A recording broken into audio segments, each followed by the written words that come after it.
About Brazil, the 50% tariffs on Brazil.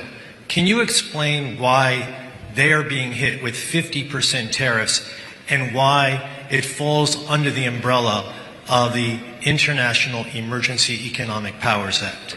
Certainly. Happy to do that. Now, to be really specific about Brazil, there's actually two regimes at place right here. There's the reciprocal tariff rate of 10% on Brazil, which everyone in the world has, which we're trying to do to control the global trade deficit. It's a huge problem for us. Then on top of that, there's a 40% tariff on Brazil, and that's under a separate emergency, and this is related to extreme concerns with rule of law, censorship, and human rights in Brazil, where a Brazilian judge has taken it upon himself to order U.S. companies to censor themselves, given them secret orders to manage the flow of information, rule of law with respect to political opponents in Brazil.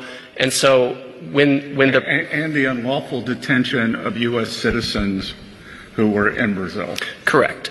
Now, the Treasury Department has often used AIPA, which is the shorthand for the law you're talking about, to impose sanctions, which will cut off countries or companies or persons entirely from the U.S. financial system and cut off trade entirely. If the president can cut off trade entirely, he can certainly impose a tariff, which is a lesser measure than a full sanction.